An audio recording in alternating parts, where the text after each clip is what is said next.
ഏറെ നാളായി കാൺമാനാശയായി കാത്തിരുന്ന എന്റെ പ്രിയനേ, ഏറെ നാളായി കാൺമാനാശയായി കാത്തിരുന്ന എന്റെ പ്രിയനേ,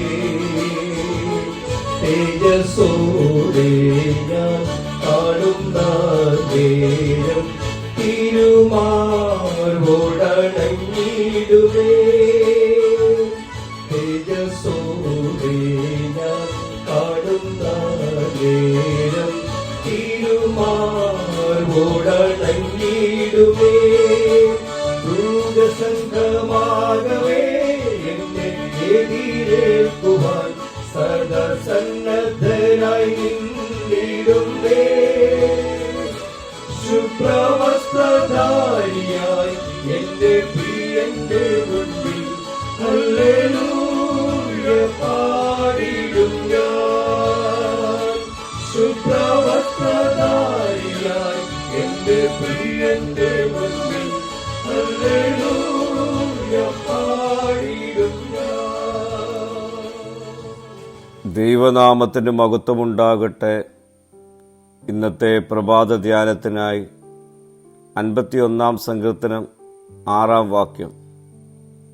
അന്തർഭാഗത്തിലെ സത്യമല്ലോ നീ ഇച്ഛിക്കുന്നത്, അന്തരംഗത്തിൽ എന്നെ ജ്ഞാനം ഗ്രഹിപ്പിക്കണമേ. ദൈവം നമ്മുടെ പുറമേയുള്ള ഭക്തിയുടെ പ്രകടനങ്ങളെക്കാൾ നമ്മുടെ ഹൃദയത്തിലെ സത്യസന്ധത നോക്കുന്നവനാണ്. മനുഷ്യൻ നമ്മുടെ വാക്കുകൾ, പ്രവൃത്തികൾ, മതപരമായ ആചാരങ്ങൾ എന്നിവ നോക്കുമ്പോൾ ദൈവം നമ്മുടെ ഹൃദയത്തിൻ്റെ അവസ്ഥ കാണുന്നു. മാനസാന്തരം നമ്മുടെ ഉള്ളിൽ ആരംഭിക്കണം.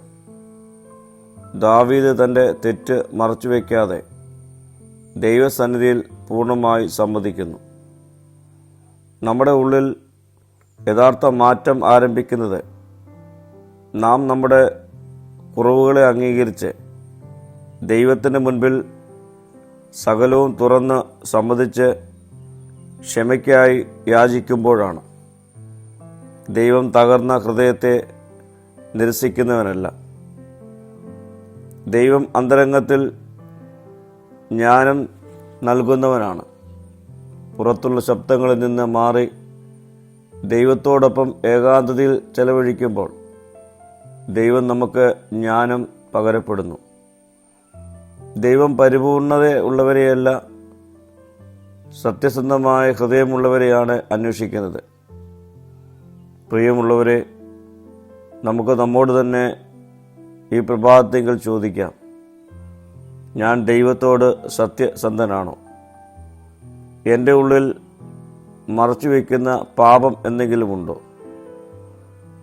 ദൈവത്തിന് ജ്ഞാനം കേൾക്കുവാൻ ഞാൻ സമയം കണ്ടെത്തുന്നവനാണോ?